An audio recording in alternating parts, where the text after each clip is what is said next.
আচ্ছা, মেহমান আসলে আপনাদের কাছে কেমন লাগে? আমার তো খুবই ভালো লাগে। আর আজকে আমাদের বাসায় আবারও গেস্ট আসতেছে।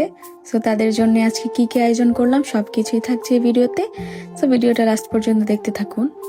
আসসালামু আলাইকুম ইব্রান। অনেকদিন পর আমাদের বাসায় কিছু মেহমান আসতেছে। অনেকদিন ব্যস্ততার কারণে কোনো মেহমান দাওয়াত দিতে পারি নাই। সো বাংলাদেশি মেহমান বিদেশের বাড়িতে যদি আসে আসলে মনটা অনেক বেশি ভালো হয়ে যায়। আর আপনাদের ভাইয়া আমাকে চিকেন কেটে দিচ্ছিল রোস্ট করার জন্য। আর আমি ওর ভিডিও করতেছি বলে ও বলতেছে তুমি ভিডিও করে সবাইকে কেন দেখাও? আমার ভালো লাগে এই জন্য দেখাই। এই তো রোস্টের চিকেনগুলো আমি ভেজে নিচ্ছি হালকা করে। মাছ বোনা করবো এই জন্য মাছগুলো ক্লিন করে নিচ্ছিলাম। আর পাশাপাশি আমার রোস্টের মশলা একদম কষানো হয়ে গেছে। এখন আমি চিকেনগুলো দিয়ে দিব। চিকেনগুলো দিয়ে কিছুক্ষণ কষিয়ে নেব। তারপর হচ্ছে আরেক পাশে আমি ডালের জন্য মশলা কষিয়ে নিচ্ছিলাম, যেহেতু মাসকলাইয়ের ডাল, আমরা মাছ ডাল বলি। তো যাই হোক, মাসকলাইয়ের ডাল। আর এদিকে আমার গরুর মাংস রান্না হয়ে গেছে। আমি ফার্স্টে গরুর মাংস রান্না করে ফেলছিলাম।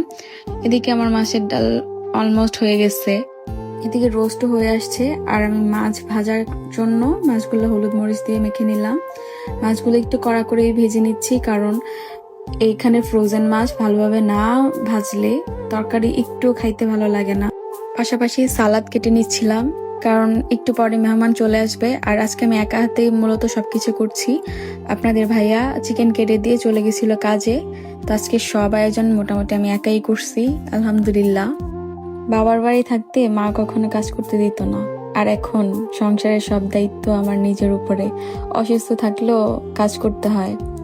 যাই হোক, এখন মাছের ভর্তা বানাবো। তার জন্য মাছগুলো একদম বেছে নিচ্ছিলাম, কাটাগুলা। আর আমি ইলিশ মাছের ভর্তা বানাবো। আর এদিকে আমার মাছ বোনা হয়ে গেছে, রোস্ট হয়েছে, সালাদ কেটে রাখছিলাম, গরুর মাংস, ডাল প্লাস সবকিছুই রেডি।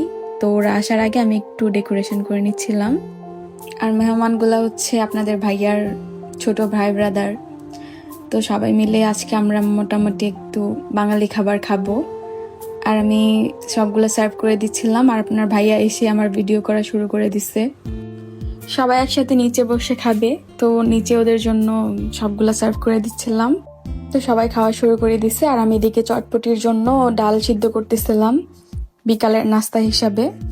আর সবাই রান্না খেয়ে অনেক বেশি প্রশংসা করছে, আমার খুবই ভালো লাগছে।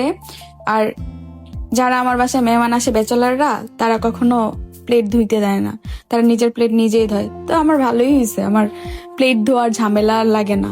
কিন্তু মাঝে মধ্যে অনেক রাগ হয়, কারণ মেহমান আসলে কেন প্লেট ধুইতে হবে। তারপর আমি খাইতে বসলাম, পরে সবাই চটপটি খেলাম। আজকের ভিডিও পর্যন্ত, আল্লাহ হাফেজ।